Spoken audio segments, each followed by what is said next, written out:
Baik Bapak Ibu yang diberkati oleh Tuhan, untuk hari ini saya mau bawakan sebuah firman Tuhan yang saya ambil dari kitab 1 Timotius.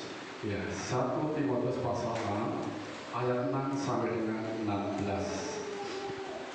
Ya, 1 Timotius pasal 6 ayat 6 sampai dengan 16. Saya teringat saudara Timotius ini dulu ketika saya pertama kali dibaptis, saya diberikan nama oleh orang tua saya. Memang masalah nama itu kalau dibaptis mau dikasih lagi atau enggak itu masalah sih. Tapi yang penting itu adalah kita tahu apa nama baptis. Dan seperti itu. Nah, terus itu sering kan kalau saya dipanggil Pak Timotius, memang itu ada tambahan nama ketika saya dibaptis kurang lebih 20 tahun yang lalu. Ya, puji Tuhan saudara.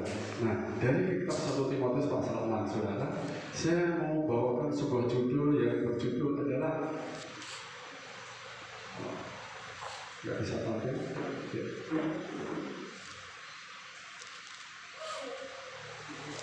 Oh, sorry nggak bisa.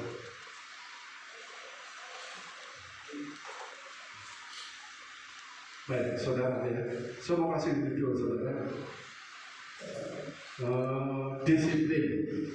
Ya, judulnya adalah disiplin bukan rutin. Ya, disiplin bukan rutin. Jangan digandeng saudara, karena ini ya, disiplin tanda koma bukan rutin. Karena kalau koma saja dipindah lain artinya. Ya, apalagi kalau nggak ada disiplin bukan rutin. Tapi kalau disiplin bukan rutin itu beda. Kucing mati melompati orang hidup. Nanti kalau komanya beda saja, ini artinya sudah beda. Ya kan? Kucing mati melewati orang mati hidup. Nah, kan beda lagi. Ya, sangat beda. Jadi ini disiplin bukan rutin. Bapak Ibu Saudara semua dalam Tuhan, mari kita baca dulu ya dalam kitab 1 Timotius pasal 6 ayat 6 sampai dengan 16. Saya bacakan bagi saudara boleh menyimak firman Tuhan ini. Memang ibadah itu kalau disertai rasa cukup memberi keuntungan besar. Sebab kita tidak membawa sesuatu apapun ke dalam dunia, dan kita pun tidak dapat membawa apa-apa keluar. Asal ada makanan dan pakaian cukuplah. Tetapi mereka yang ingin kaya terjatuh ke dalam pencobaan, ke dalam jerat, dan ke dalam berbagai nafsu yang hampa dan yang mencelakakan, yang menenggelamkan manusia ke dalam keruntuhan dan kebinasaan. Karena akar segala kejahatan ialah cinta uang. Sebab oleh cemburu uanglah beberapa orang telah menyimpang dari iman dan menyiksa diri dengan berbagai duka. Tetapi engkau, hai manusia Allah, jauhilah semuanya itu, kejarlah keadilan, ibadah, kesetiaan, kasih, kesabaran, dan kelembutan. Bertandinglah dalam pertandingan iman yang benar, dan rebutlah hidup yang kekal. Untuk itulah kau telah dipanggil, dan telah kau ikrarkan ikrar yang benar di depan banyak saksi.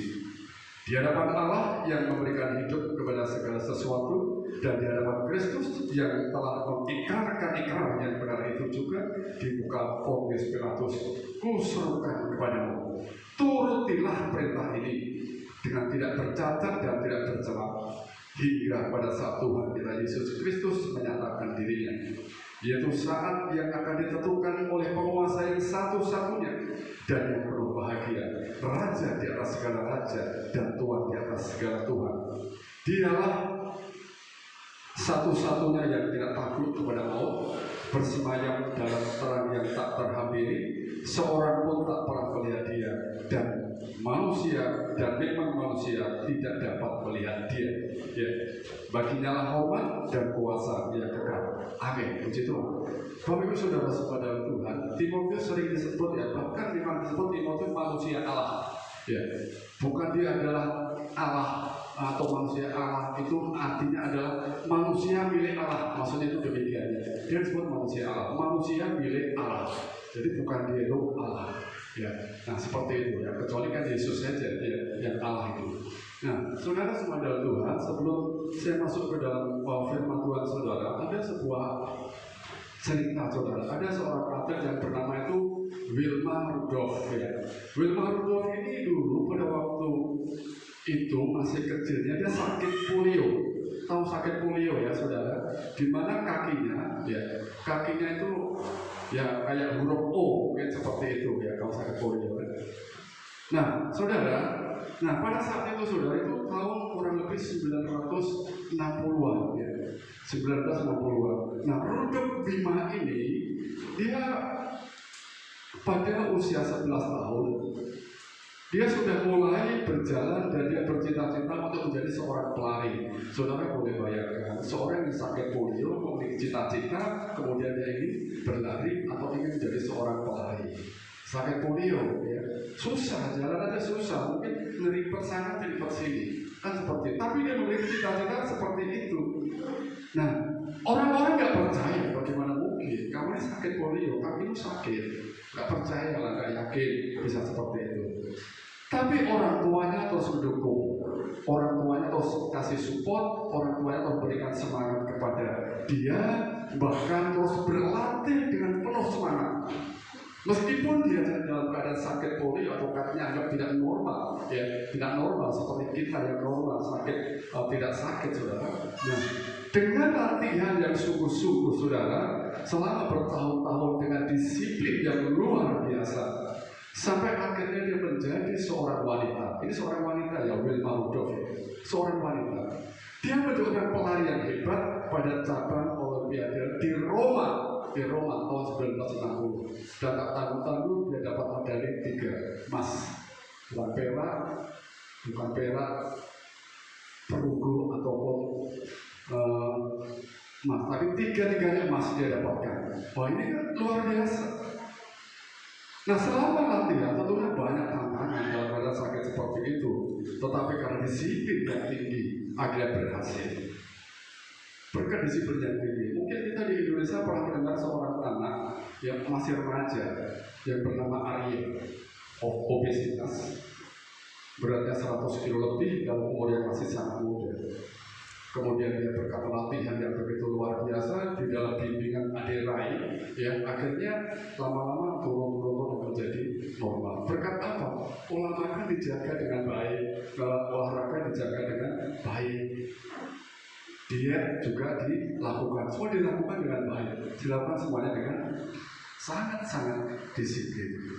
Nah, saudara semua dalam Tuhan, mungkin nggak seorang yang sakit polio, kalau tanpa disiplin yang tinggi dia menjadi juara seorang pelari, ya kan? Mungkin nggak seorang Arya yang obesitas dengan beratnya di atas ratusan kilo, ya, tanpa disiplin yang tinggi dalam latihan, dalam olahraga, dalam diet, dalam hal apapun juga dia bisa menurunkan badannya. Nggak akan bisa, ya, tidak akan bisa, Bapak Saudara semuanya. Nah, Paulus minta kepada Timotius supaya dia disiplin segala-galanya, disiplin dalam pelayanannya. Kalau tidak terjemahan lain, supaya Paulus berusaha keras, berusaha sungguh-sungguh, berusaha hidup dengan benar, berusaha dengan sekuat tenaga. Itulah makna yang terkandung dalam 11b sampai dengan ayat 12. Berusahalah hidup dengan benar, ya kan? Berusaha dengan sekuat tenaga. Nah, masalahnya ini sekarang, saudara, bicara tentang disiplin, bicara tentang disiplin. Pandangan orang kadang-kadang berbeda. Pandangan orang kadang-kadang sesuatu yang menakutkan. Ada orang yang bertanya, apakah benar bahwa disiplin itu adalah sesuatu yang bersifat memaksa seseorang? Benar apa tidak bahwa disiplin itu memaksakan kita? Kalau saya mau disiplin, benarkah saya ini dipaksakan? Ya. Kan ada orang yang berkata demikian. Kok dipaksa sih, kok disiplin terus? Jangankan sama disiplin, ditegur saja saya marah. Ya kan? Jangankan disiplin, diperingatkan saja marah. Nah, saudara semua dalam Tuhan, apakah benar? Ya, apakah benar bahwa disiplin itu adalah sesuatu yang bersifat memaksa seseorang? Mungkin saudara pernah ya didisiplinkan atau diminta seseorang kamu lakukan ini, jika tidak nggak bisa. Ya. Yang kedua, apakah disiplin atau sebaliknya ya, apakah disiplin adalah sesuatu yang menyenangkan? Apakah disiplin sesuatu yang menyenangkan bagi setiap murid Kristus yang ingin bertumbuh? Seperti yang saya bilang tadi, jangankan untuk didisiplinkan, kami mendengar firman Tuhan saja kadang-kadang tersinggung. Kadang-kadang saya marah, kadang-kadang saya nggak senang mendengarkan firman Tuhan, dan kemudian besok kami nggak datang lagi ibadah. Kan apa? Tersinggung. Saudara semua dalam Tuhan, inilah yang sering terjadi. Banyak orang saat mendengar kata disiplin, dia berpikir yang terlintas apa sesuatu yang negatif. Itu sebuah hukuman, itu sebuah tuntutan, itu sebuah apa?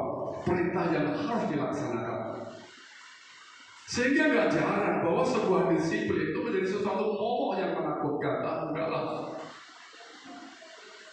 Saya secara pribadi, saudara, saya sangat senang sekali kalau disiplin. Saya dari tahun 90 sampai tahun 2002, saya mengikuti orang barat. Ya. Disiplin mereka begitu disiplin sangat tinggi. Bukan saya mengatakan orang Indonesia tidak ada yang seperti itu. Tetapi dari tahun 90 sampai 2002, mulai dari orang Kanada, kemudian orang India, orang Thailand, orang Singapura, orang Malaysia, saya ikut mereka. Ya, bahkan dari Hong Kong pun kami pernah ikut. Disiplin mereka begitu, dan saya senang. Karena apa? Melatih bagi diri saya. Saya cukup senang, saudara, dan saya belajar untuk mengikuti mereka.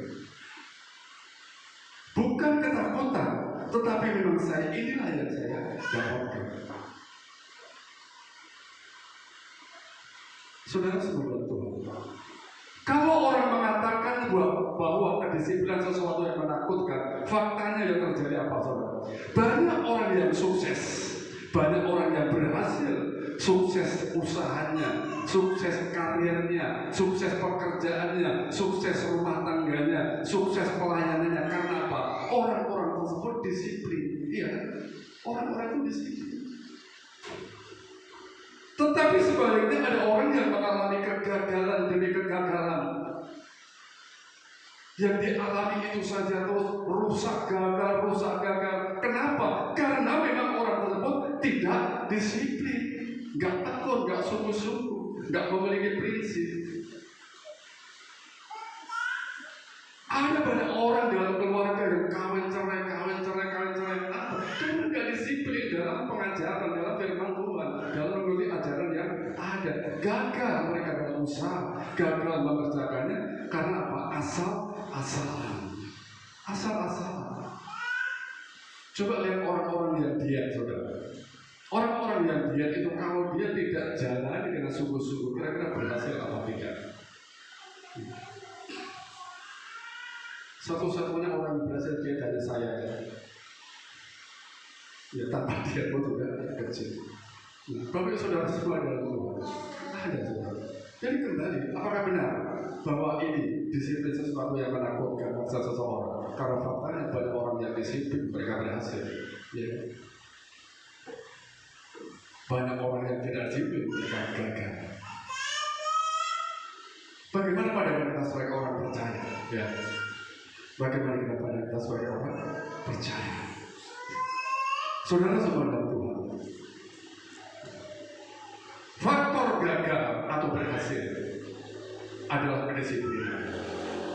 Saudara mau gagal, mau berhasil, tergantung kedisiplinan saudara. Tergantung kedisiplinan saudara. Kalau berhasil ya, lakukan dengan sungguh-sungguh. Paulus katakan kepada Timotius, berusaha kamu sekuat tenaga. Ya. Berusaha kamu sungguh-sungguh dengan segala tenagamu, dengan segala usaha. Bapak-bapak petani, orang-orang petani, mereka bertekun dengan sungguh-sungguh. Mereka disiplin dengan apa yang dia kerjakan dengan sungguh-sungguh. Nah, saudara semua dalam Tuhan. Ya. Manusia antara rutinitas dan disiplin. Apa yang terjadi, saudara? Banyak orang berprinsip yang penting rutin. Ya kan? Yang penting rutin lah. Gak perlu disiplin. Ya. Banyak orang yang berpikir seperti ini. Yang penting rutin. Orang tidak bisa lagi membedakan antara rutinitas dan disiplin. Nggak bisa lagi. Sulit. Itu beda-beda tipis saja kata. Oh, bukan beda tipis loh, tebal itu, tebal sekali. Ya, tebal sekali. Jadi kalau kita mengatakan rutin sama dengan disiplin itu nggak jangankan sama, beda tipis pun juga tidak. Itu jauh sekali, jauh sekali, jauh banget. Ya. Banyak orang berpikir seperti demikian. Banyak orang yang berpikir jika sudah melakukannya dengan rutin berarti sudah disiplin. Iya kan? Oh yang penting apa sudah rutin berarti sudah disiplin. Enggak. Rutinitas saudara nggak sama dengan disiplin, jauh berbeda.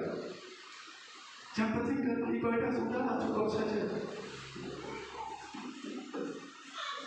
Yang penting sudah hadir di gereja. Yang penting sudah kami datang. Saudara-saudara, datang ibadah, datang ke gereja tanpa kesungguhan, nggak dapat apa-apa, nol pulang, nggak dapat apa-apa. Kalau kita datang menyembah Tuhan, yang menyembah Tuhan. Kalau kita datang hanya nggak ada suatu kesungguhan memuji Tuhan, ada agenda yang tersembunyi, nol, nggak dapat apa-apa, nggak dapat apa-apa. Ya. Ini masalahnya saudara. Orang tidak bisa membedakan antara rutinitas dan disiplin. Bapak saudara-saudara Tuhan. Nah, ini rutinitas tanpa kedisiplinan seperti orang yang hanya berjalan di tempat saja. Seperti itu.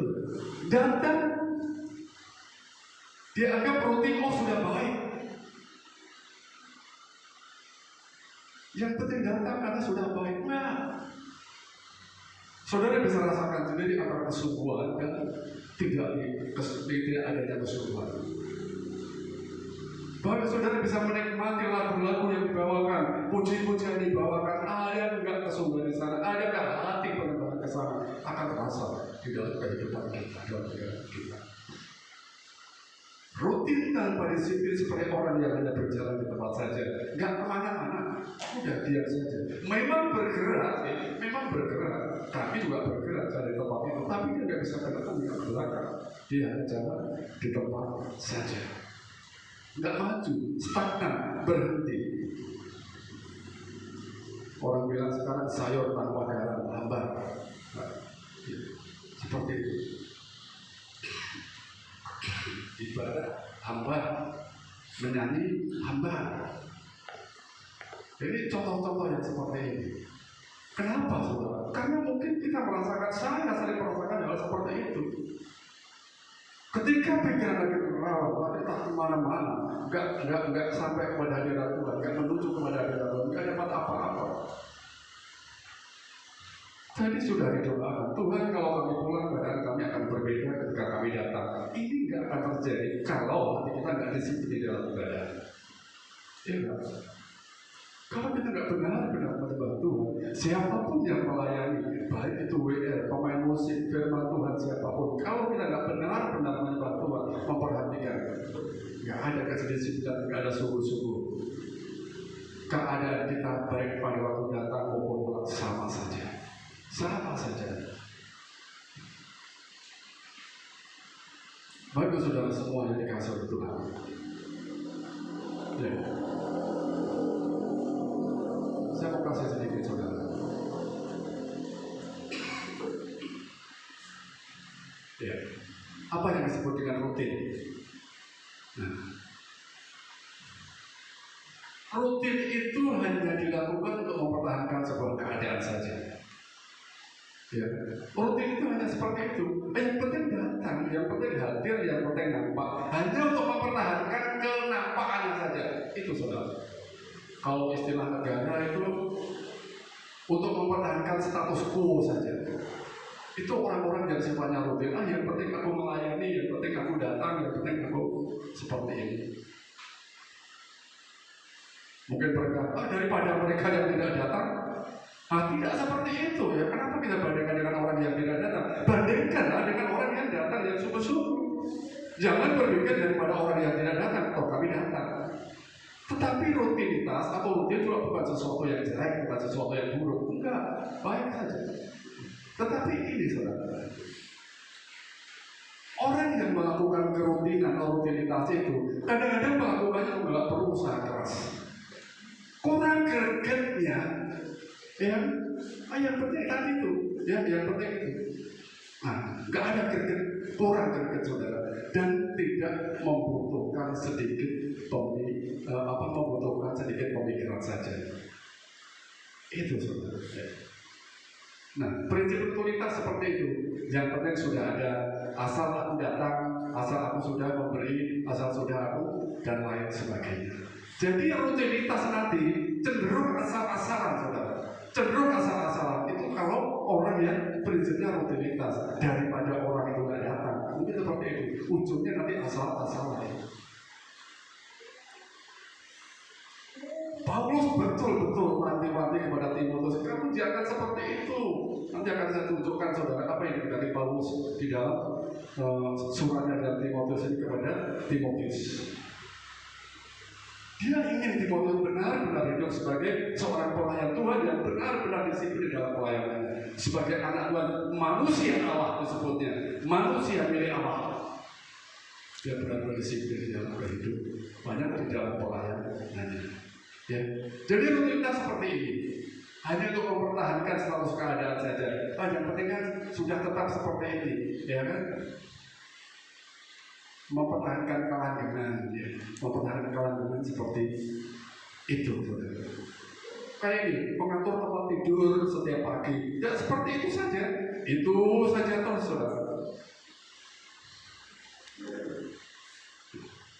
Rutinitas penting saudara, tapi sangat sulit untuk mengubah keadaan, sangat sulit untuk mengubah keadaan atau meningkatkan suatu apapun. Ya. Nggak perlu usaha keras, ya. Nggak butuh usaha keras. Nggak perlu rencana, karena apa? Yang penting datang. Udah rutin kok seperti ini, sudah rutin. Nah. Yang penting masak, ya. Yang penting masak lah, mau dimakan atau enggak terserah. Nah ini kalau sudah seperti ini susah kalau seorang istri berprinsip seperti itu. Tapi ketika dia melayani, masak apapun dimasaknya dengan cinta, dengan kasih, luar biasa. Jadi bukan seperti tidak yang penting masak, tidak yang penting itu membuat, tidak yang penting itu laki-laki, yang penting udah saya kasih uang, kemudian selesai begitu saja. Banyak kadang-kadang di dalam keluarga suami istri seperti makan di warung. Kenapa saya katakan seperti itu? Datang pulang kerja kadang-kadang dikasih minuman. Ini minum. Habis itu pergi, istrinya pergi. Warung seperti itu, saudara. Warung seperti itu. Mau diminum apa tidak terserah. Saya udah memperhatikan minimal maksud saya itu. Kalau udah kasih minum ngobrol lah, ada capek kan? Nah enak sih. Tapi kalau udah kasih minuman, saya pun kadang di rumah jaga gitu. Istrinya bikin kopi. Saya kadang ambil, saya pun kadang diantar. Habis itu pergi. Kayak warung ini. Kayak warung loh. Tapi kalau cuma diajak ngobrol, enak ya. Suami juga begitu, datang dapat uang ini kasih, habis itu pergi. Nah, kayak kasih DP aja sesuatu apa gitu. Coba kalau kita ngobrol dulu kan enak. Apa yang saudara saudara Tuhan ini jadi nggak asal gitu, nggak asal. Bapak Ibu saudara semua yang berkati oleh Tuhan. Itulah yang prinsip rutinitas. Nah, kemudian apa disiplin ini? Nah, supaya kita bisa katakan. Bisa kasih gambar lagi. Disiplin dilakukan dengan tujuan terjadinya sebuah perubahan. Aku mau melakukan dengan sungguh-sungguh karena ingin berubah. Ya. Aku mengerjakannya dengan baik, aku mengerjakan dengan pelan-pelan supaya aku ini berubah. Saya nggak bisa kalau cuma rutin begini saja, nggak bisa. Dia punya prinsip seperti itu. Bapak Ibu saudara, kalau bekerja hanya itu saja prinsip, yang penting rutin, yang penting datang, nggak akan berubah. Saya dulu bukan siapa-siapa di sini, saudara. Saya datang dari Sukamala, dari Pangkalan Bogor sampai ke sini, bukan siapa-siapa. Ya. Saya kerja Saya kerja kalau berangkat pagi, kadang-kadang pernah sampai pulang pagi. Itu bukan 1-2 hari saja, 1-2 kali, sering. Karena pertama kali di Metro saya kerja, itu dulu waktu masih tamu. Saya benar-benar, memang saya ingin sesuatu perubahan. Ya, saya ingin berubah. Pola kerja saya nggak bisa kalau saya nggak saya tekuni dengan benar-benar. Saya ngangkut bibit, saudara. Bibit saya pakai motor. Ya, pakai motor saya ke sana, saya ajar sendiri sama teman-teman juga. Seiring dengan berjalannya waktu yang saya kami puji Tuhan lama-lama meningkat dan puji Tuhan. Bukan siapa-siapa saya, saudara, tapi saya memiliki suatu kesembuhan. Saya tidak mau kerja itu asal-asalan begitu saja. Masalah orang itu ada keteledoran atau ada kesalahan yang tanpa dia sengaja, itu hal-hal yang di luar kendali, ya, di luar kendali. Tetapi ketika saya sadar saya benar-benar memberikan yang terbaik, bekerja dengan sungguh-sungguh. Ini ya, aku ingin berubah, aku ingin terjadi perubahan dalam diri saya. Kedisiplinan berusaha yang besar, menyedot usaha yang besar. Benar itu, saudara. Bahkan dia korbankan rutinitas. Dia berani korbankan rutinitas. Paham ya, saudara? Rutin ini misalnya, bangun pagi, aku ini harus nyapu, aku ini harus misalnya merapikan tempat tidur, aku ini misalnya harus mengerjakan ini, tapi saya korbankan ini semuanya karena nanti aku pelayanan. Rutinitas seperti dia korbankan, aktivitas yang seperti itu dia korbankan. Ini, saudara, itu namanya disiplin. Berani mengorbankan, ya, berani berkorban. Paulus, saudara, berkata kepada Timotius, 1 Timotius 4 dari ayat 6 sampai dengan 11, ya. Itu Paulus, Timotius, kamu jangan pikirkan itu semuanya, ya. Jangan pikirkan itu semuanya. Asal ada makan dan pakaian cukuplah, ya. Korbankan saja sudah.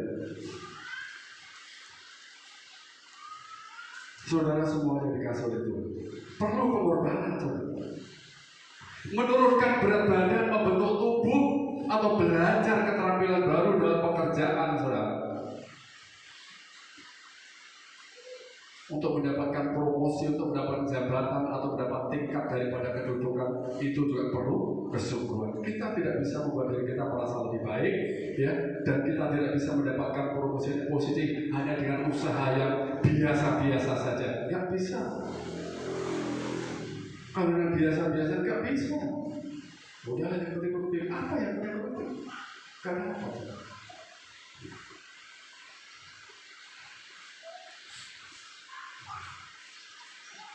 Bapak saudara semua yang diberkati oleh Tuhan, ya. Yang ketiga apa? Mengorbankan aktivitas, termasuk rutinitas yang biasa kita lakukan. Korbankan saja demi perubahan yang terjadi dalam diri kita. Kenapa kita akan berani korban? Korbankan. Meskipun sesuatu yang kita senangi, hobi apapun itu, demi kedisiplinan, demi perubahan terjadi dalam hidup kita, korbankan semuanya. Ini anak Tuhan. Artinya apa? Nanti sebuah kedisiplinan menjadi sesuatu yang menyenangkan, ya, sesuatu yang menyenangkan. Karena apa? Kita ingin bertumbuh. Kita ingin bertumbuh. Begitu kita percaya kepada Yesus, kita tidak bisa cuma, yang penting sudah iman, sudah selesai. Yang penting sudah percaya Tuhan, sudah selesai. Enggak bisa kalau tanpa ada perbuatan di sana, ya kan? Kalau ada sebuah tindak lanjut di sana, enggak bisa.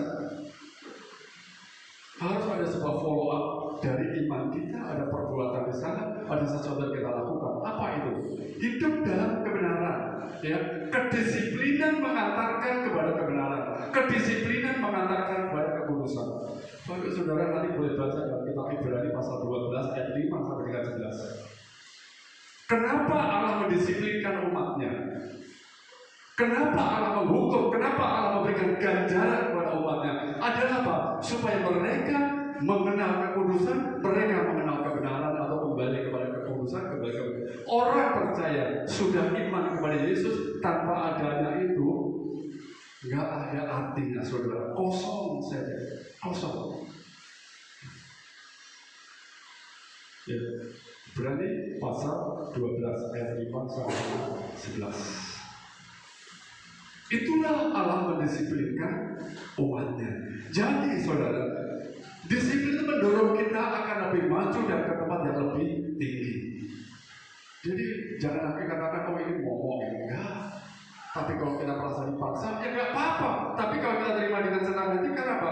Kan untuk kebaikan kita sendiri, apa untuk kebaikan orang lain? Kan tidak. Untuk kebaikan kita sendiri, ya. Untuk keperluan kita sendiri, bukan orang lain. Ya.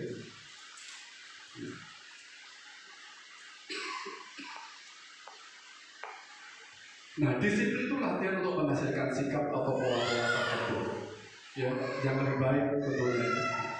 Ya, disiplin adalah penaklukkan diri kepada sebuah aturan, ya, penaklukkan diri kepada sebuah aturan. Makanya taat, tunduk aturan-aturan Tuhan, taat, tunduk ajaran-ajaran Tuhan. Ya, ini benar. Artinya disiplin untuk menggenggam. Ini dari bahasa Yunani, ya, yang diartikan adalah menggenggam atau memegang erat. Ini artinya orang itu memiliki prinsip. Dia memiliki sebuah prinsip yang betul-betul dia pegang. Pokoknya seperti ini untuk menuju sebuah keberhasilan. Ada yang memegang. Nah, ini orang-orang yang pegang prinsip itu akan menjadi berhasil, akan menjadi berhasil. Ya. Nah, Bapak Saudara semua yang dikasihi oleh Tuhan, hidup tanpa disiplin itu adalah kehidupan yang sakit. Sakit. Ya. Hidup tanpa disiplin dan penyangkalan diri itu hidup yang sakit. Benar ini semua. Karena seperti itu saja. Orang yang tidak bergerak, orang yang jalan kaki, orang yang tidak melakukan suatu apapun, itu hanya orang yang sakit yang tidak bisa melakukan suatu apapun itu.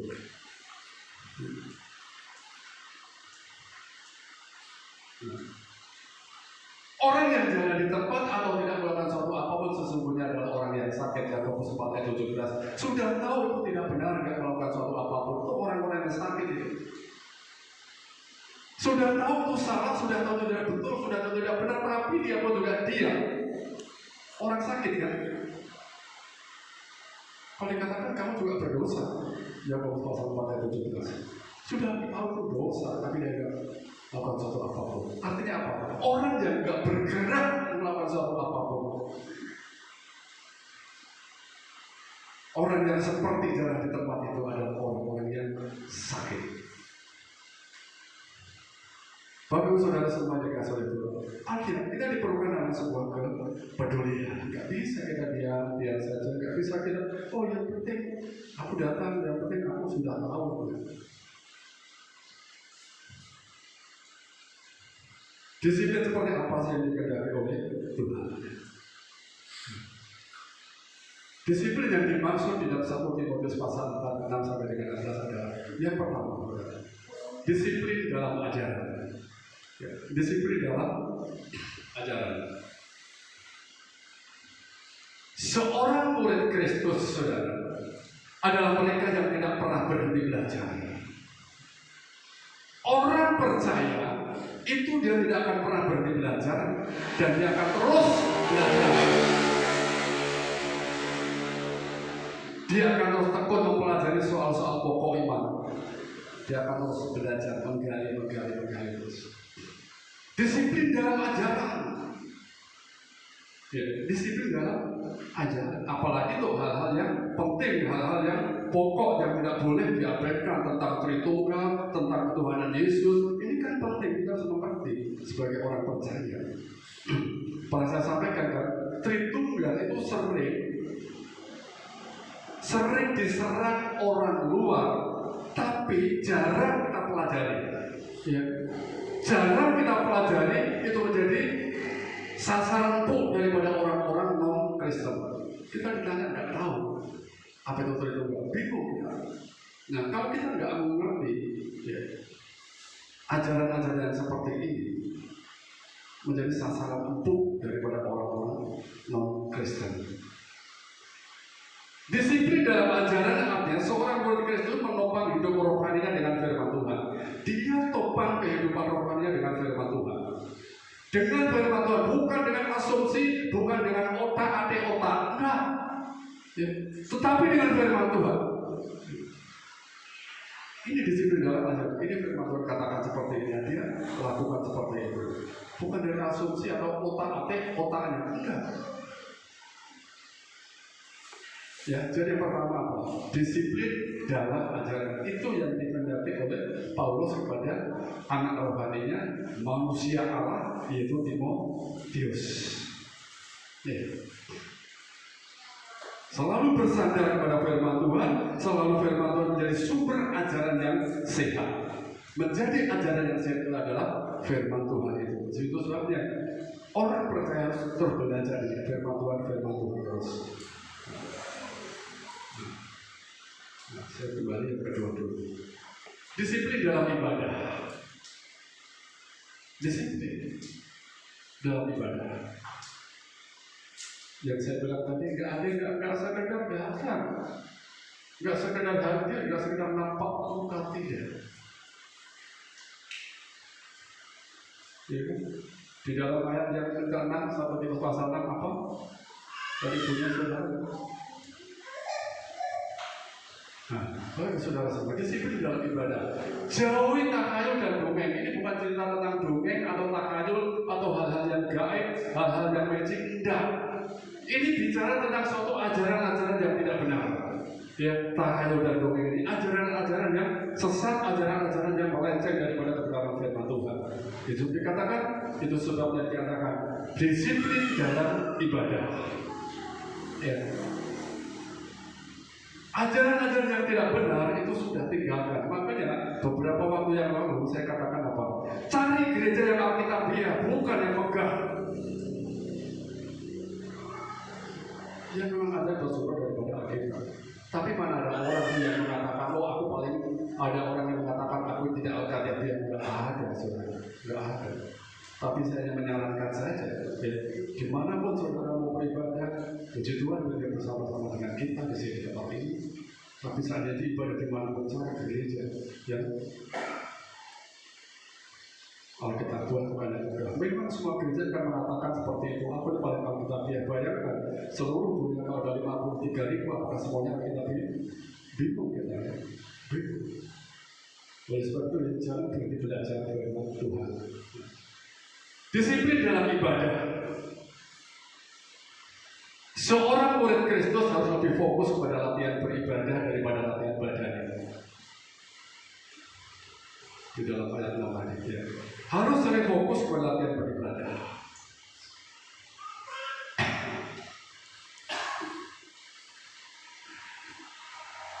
Takhayul, dongeng, ajaran-ajaran sesat yang mengarah kepada ke situ tentang takhayulan. Ini akan mengikis, akan memecah perhatian kita, mengikis disiplin rohani murid Kristus. Lama-lama terkikis. Kalau kita percaya kepada ajaran-ajaran yang tidak jelas, dari asumsi, dari otak tadi itu kacau, terkikis semuanya. Ya. Yang ketiga, disiplin dalam kesaksian. Ya. Disiplin dalam kesaksian. Artinya begini, saudara. Kesaksian itu kan sarana paling efektif, sarana paling manjur itu, paling ajaib, saudara, dalam pelayanan untuk menjadi berkat.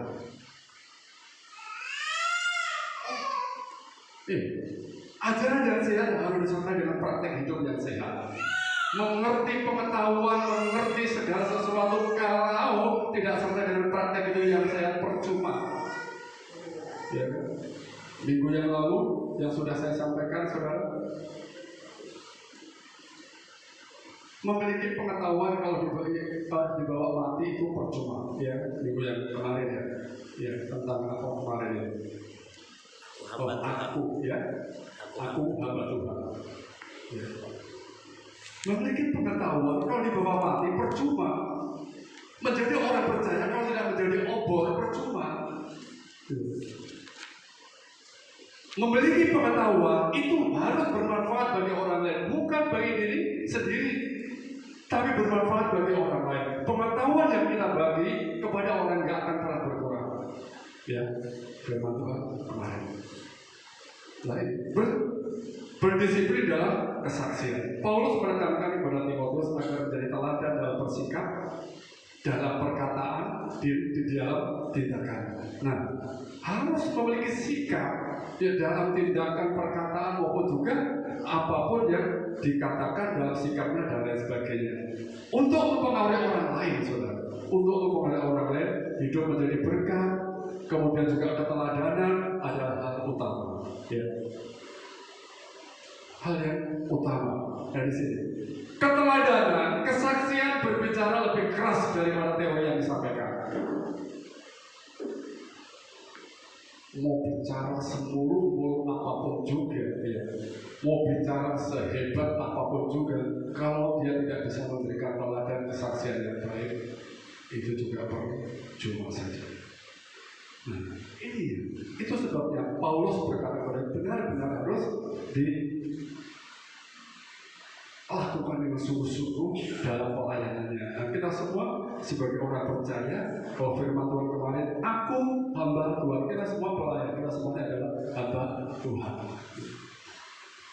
Bagaimana cara kita membangun disiplin? Mulai saja dari hal yang kecil. Mulai saja dari hal yang kecil, hal yang sepele saja, nggak apa-apa. Seperti kita melatih otot kita, itu kan dari dengan 1 kilo, 2 kilo, 3 kilo, 4 kilo, dan seterusnya. Saya lihat anak saya itu kalau olahraga, dia menarik beban itu dari kecil dulu, saya tengok itu. Pakai barbel itu dia pakai yang kecil dulu. Nah, kemudian baru sedikit-sedikit naik. Seorang binaragawan kan seperti itu, bukan langsung 200, bukan langsung beban-beban yang berat. Semua dari hal yang kecil dulu. Ya. Dari hal yang kecil dulu. Mulai dari hal yang kecil. Kemudian jauh hal-hal yang tidak berkenan kepada Tuhan. Ya, jauh hal yang tidak berkenan kepada Tuhan itu boleh. Nah, seperti itu. Ya, dalam 1 Timotius pasal 6 ayat 11. Disiplin tanpa kompromi, seperti seorang atlet, seperti seorang yang modern, yang disiplin benar-benar harus keras. Memang harus dipaksakan, iya. Terus perangi kebosanan, bosan ini. Berdoa itu saja turun bosan ini. Tapi kalau berdoa diyakini dengan sungguh-sungguh, dengan kedisiplinan yang tinggi, enggak akan bosan, ya. Semakin kita sering melatihnya, saudara, kita akan semakin kuat. Latih itu akan semakin kuat. Jika sudah tidak melatihnya, otot pun akan lemah. Saya nggak pernah olahraga, lemah otot saya. Tapi kalau saya lihat anak-anak atau teman-teman yang olahraga, mereka semakin kuat karena mereka berolahraga. Dari hal-hal yang kecil saja. Dan kemudian juga boleh belajar untuk menjadi hal-hal yang tidak berkenan, yang tidak perlu dilakukan. Ini kalau diet ini tidak boleh dimakan, ini tidak boleh dikonsumsi, tidak boleh dinikmati dan sebagainya. Dan itu boleh dijauhi saja. Karena kalau kita sudah mulai hal-hal yang kecil, tapi kita tidak bisa menahan keinginan, juga akan menjadi percuma saja. Percuma saja. Kemudian saudara, coba saya mengajak Bapak saudara untuk merenungkan saudara. Yang pertama, coba kita koreksi diri kita. Koreksilah bidang kehidupan saudara mana yang membutuhkan disiplin. Ya. Kalau saudara mengingat kenapa aku gagal dalam bidang ini, aku ini gagal di keluargaku, aku ini gagal di dalam ekonomiku, aku gagal di dalam keuanganku, aku gagal di dalam rumah tanggaku dan sebagainya. Coba mau dikoreksi saudara. Jika itu perlu diperbaiki, mulai diperbaiki. Aku ini gagal di dalam ekonomiku, ya sudah mulai ditata. Ya kan? Aku ini gagal dalam pekerjaanku, aku ini gagal dalam pelayananku, ya sudah tinggal ditata saja, diperbaiki kembali, koreksi diri. Bidang apa yang selama ini gagal? Ya kan? Aku ini gagal dalam pertemanan, aku ini gagal dalam pergaulan, aku ini gagal di dalam kemasyarakatan, aku ini gagal dalam kepemimpinan. Nah itu mulai diperbaiki di bidang apa? latih kemudian dengan kedisiplinan, latih dengan sungguh-sungguh, ya. Latih dengan sungguh-sungguh.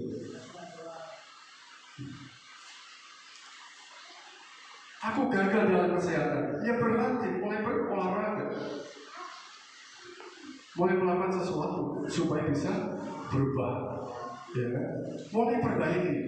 Gagal keuangan, mulai ditata. Gagal ekonomi, mulai ditata kembali. Nah, kemudian yang kedua, kapan saudara akan mulai? Kan, kapan saudara akan mulai? Apakah nanti kalau sudah tua atau mulai hari ini? Kalau kita sudah tahu itu perlu diperbaiki, segera ada tindakan. Jangan tunda lagi, ya, jangan tunda lagi. Mulai bergerak. Kapan langkah pertama? Mulai perbaiki. Oleh sebab itu saudara, mari kita semuanya bersama-sama. Mari kita sama belajar. Saya belajar. Saya sudah pemain musik ya, tetap belajar. Tapi saudara-saudara dikasih itu, inilah yang perlu kita lakukan. Dalam hal apa selama ini saya gagal, kita gagal, saudara gagal. Ya kalau itu nggak perlu diperbaiki, ya itu pilihan, ya itu pilihan dari Bapak dan saudara semuanya. Ya. Aku juga gagal dalam bidang ini, sudah mulai ditata. Kenapa gagal? Ya. Waktunya kapan diperbaiki? Segera diperbaiki.